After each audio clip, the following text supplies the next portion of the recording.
Today is February the 11th, and I'm joined by Congressman Richard Neal from Washington, D.C. Congress back in session, at least until the recess scheduled for this weekend for the President's Day holiday.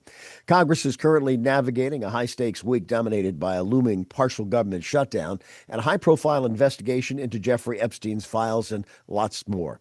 Congressman joining me again from Washington, D.C. in the third of these visits that we have here on Western Mass News that we offer on our online platforms. Here's my conversation with Congressman Richard Neal. Congressman Neal, good to see you. Great to be with you, Dave. As we record this on the 11th of February, well, there's a lot going on, including a deadline this weekend. But you mentioned that you met with the British ambassador today. We talked about tariffs. It was a good meeting. And as you know, the tariffs have leaned hard against all of Europe. And we are anticipating that the Supreme Court, at some point in the near future, will make a determination as it relates to the Trump tariff imposition. And we're betting that the Supreme Court will strike down those tariffs. As you know, I've filed a friend of the court brief.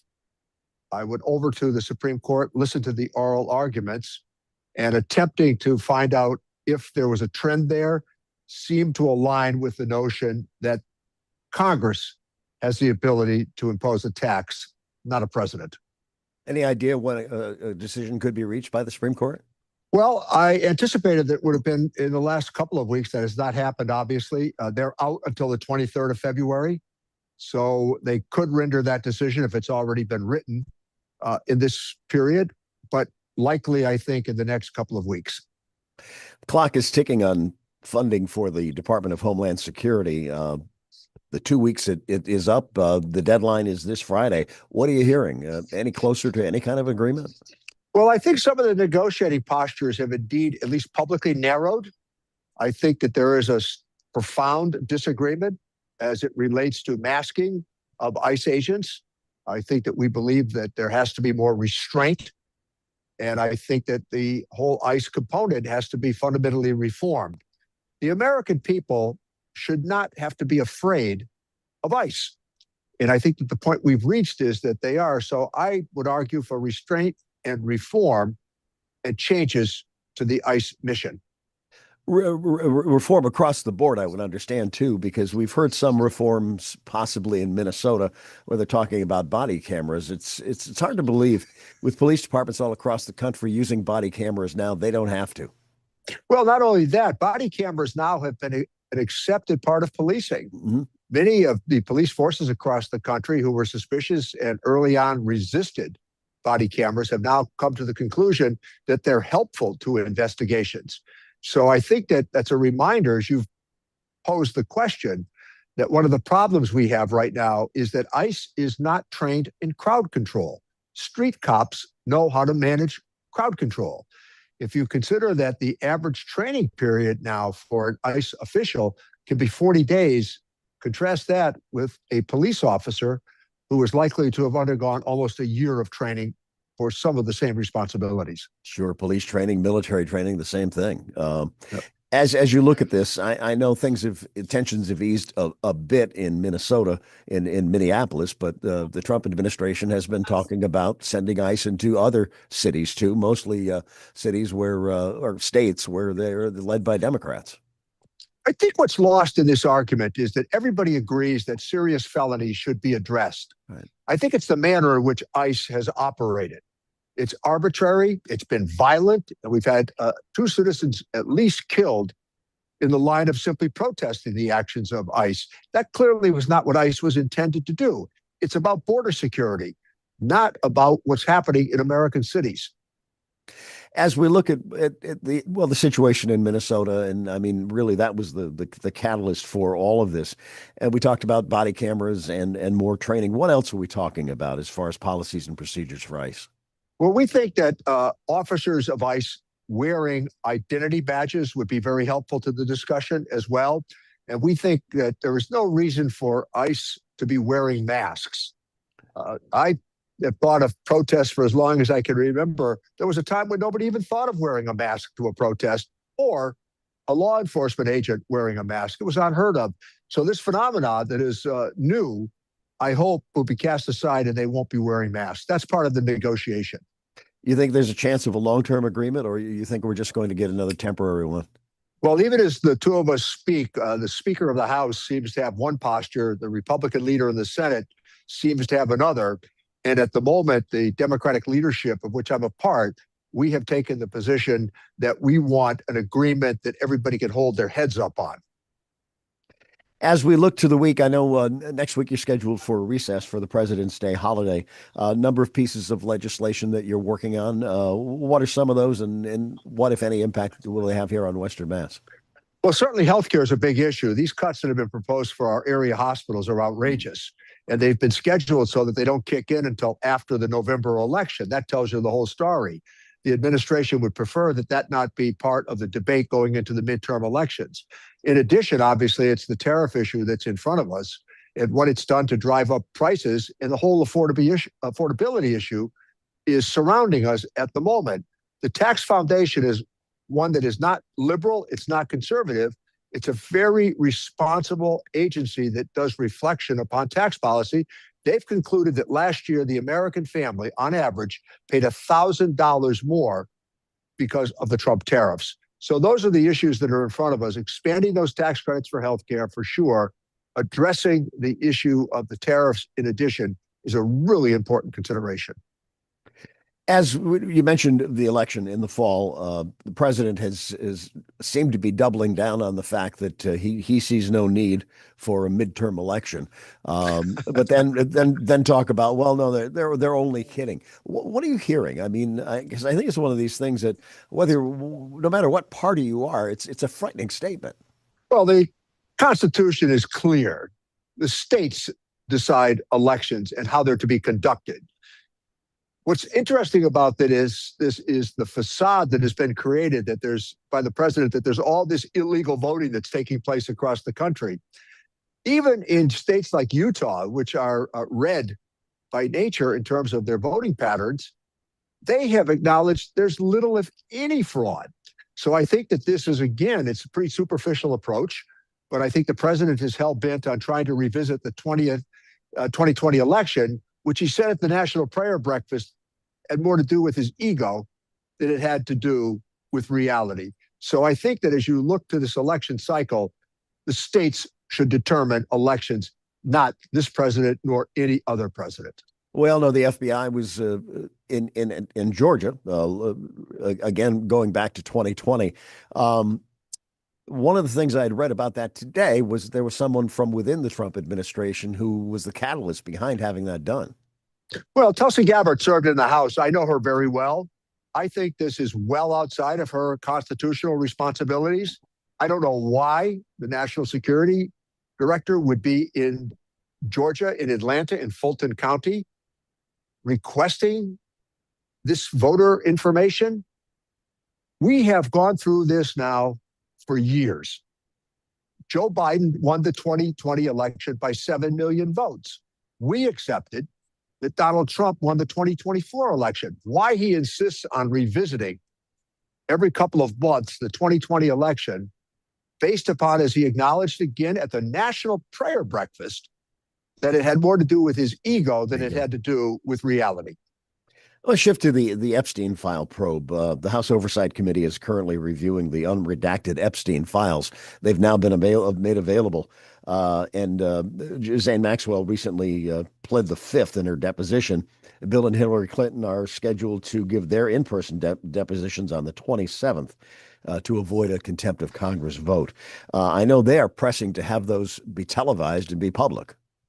I agree with them. And I think the reason that they want them televised, obviously, is that they don't want in private a deposition that is taken and then subjected to strategic leaks from the Republican Party. I have taken the position that these files should be released to the American people. And I think that the testimony of the Clintons in this instance, as they've proposed it in public on a date certain, is the appropriate path to pursue. And we talked about this the last time we talked about the fact that they are agreeing to testify before Congress in an effort to get all of those files released. Do you think they'll have any success? Well, it's hard to say. The redactions, as you know, have been pretty substantial. It's interesting here that Congressman Massey, a Republican from Kentucky, and Ro Khanna, a Democrat from California, they have reviewed some of these documents, and they have said that these redactions are outside the mainstream and that these redactions should be undone and that the information should be published. Now, one of the challenges here, for sure, is context. So you want to make sure that this testimony that comes forward, this revelation of the information, has context to it. And I think that we all feel that making this public is a good idea, but understanding context is essential. As I mentioned, those unredacted files were released to Congress. Have you had a chance to look at them, or your staff looking through them? Right now, they're in front of the investigative committee. All right. And I think that in time, they will come to the full Congress. But for the moment, it is the oversight committee in the House that is reviewing them. What do you expect to see in those files? It's hard to ascertain given media reports on it. And for the moment, Dave, that's all we have to go by, media reports. So I think that the individuals, as long as it remains bipartisan, the two of them, Khanna and Massey, they have credibility based upon this issue. They sponsored the legislation. It only had one dissenting vote out of 435 members of the House of Representatives. So you can see that the thrust here, the mission statement, was pretty clear. We've seen some unrest in the Republican Party, some calls for the president to apologize for the video that was posted on his social media of the Obamas. But the president seems to have doubled down on it, and his cabinet, his press secretary, is defending that. Your thoughts on that? It's terrible. It's a terrible moment. I thought that that sort of a reflection by this president or any president was to be unheard of in America in this day and age. And I think that for the president to have posted it himself, denied responsibility, to have the press secretary go out and treat it as just a ho-hum issue, and then to say after the post was taken down and deleted that it was a staffer that did it without reporting the staffer's name is an indication of where this originated. And I can't understand for the life of me how this president would have done something like that. It's been interesting just to see the reaction as far as what's going on in the Republican Party. And what are you hearing? I know it was I think it was Bill Maher had Chris Christie on his program last week, and they were talking about the fact that, well, in front of President Trump and publicly, Republicans are saying one thing, but behind his back and to other members of Congress, they're saying something completely different about how they feel about him. Well, if you get them one-on-one in the elevator, you get a very different reaction. If you get them in the gymnasium, you get a very different and very candid reaction. They are worried about the midterm elections.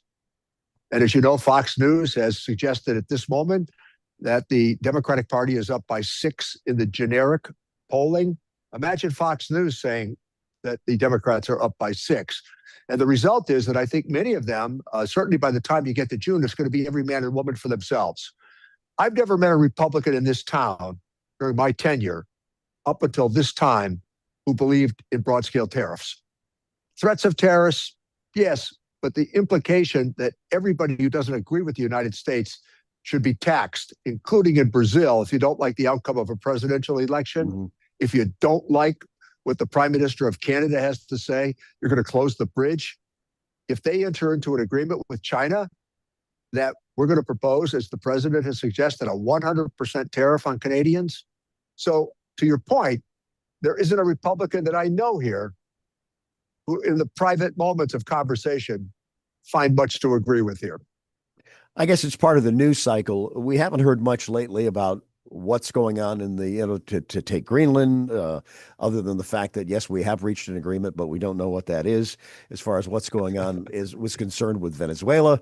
And, we've heard talks about Cuba and the fact that, Cuba is saying they aren't going to have enough fuel for airliners.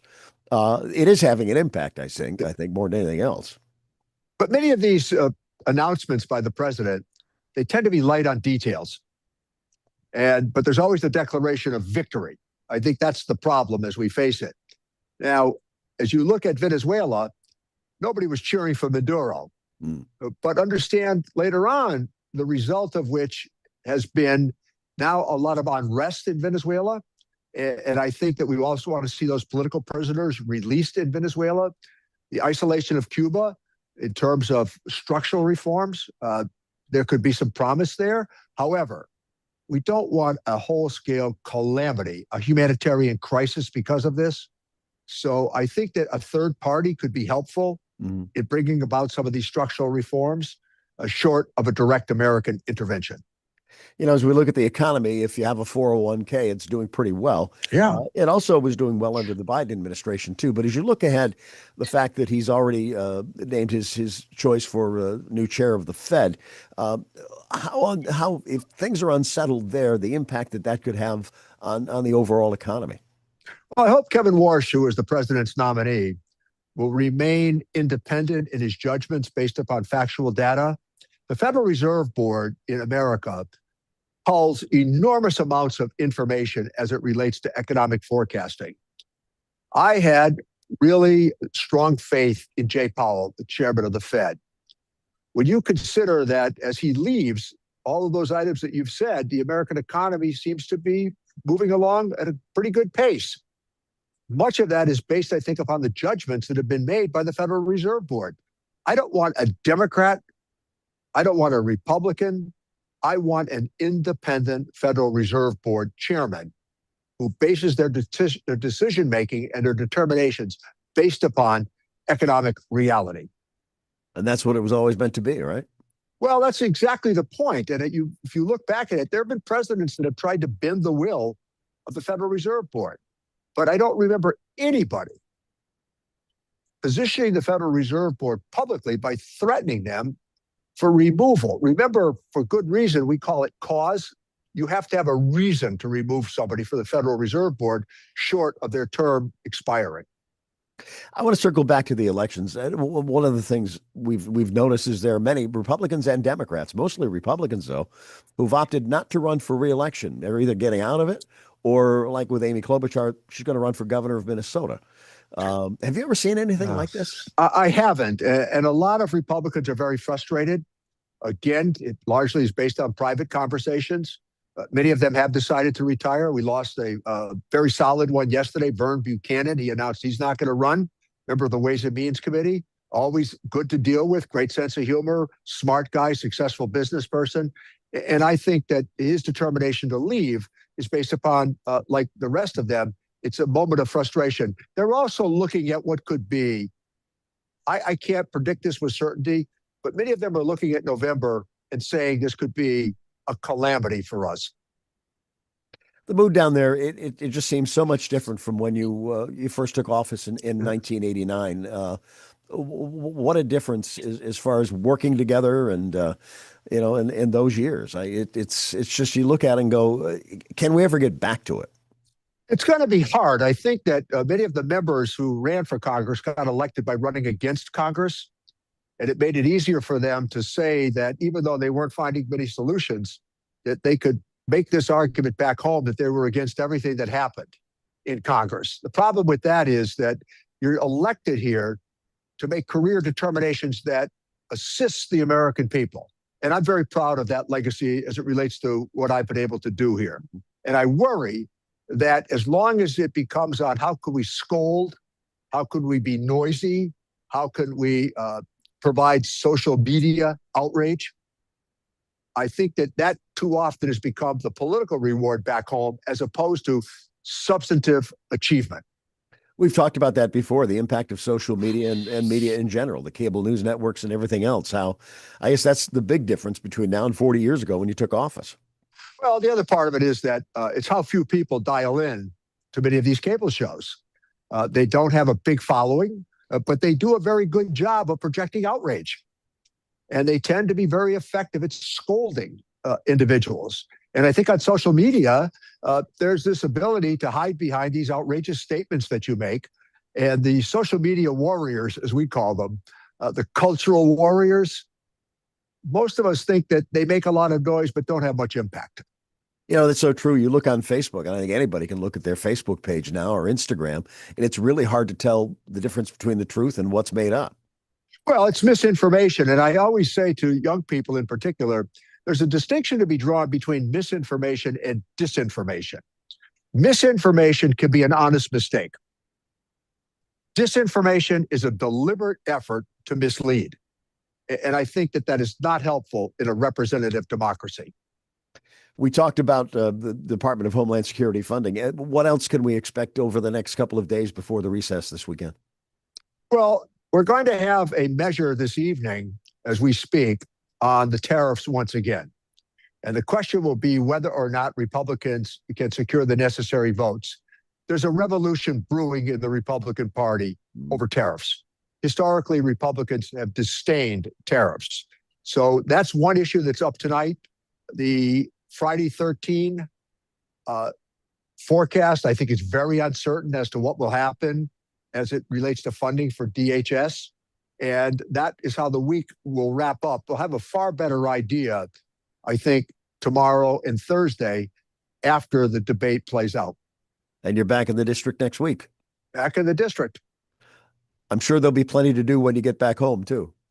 Well, we've been very effective with a lot of our projects across the congressional district, and we intend to once again remind people of how successful those initiatives have been. And overwhelmingly, they've been requests from local government, hospitals, colleges, and universities. You know, as you stand there, and I don't care what party you are, the shot and the view of the Capitol behind you, I don't think there is anything more beautiful than that.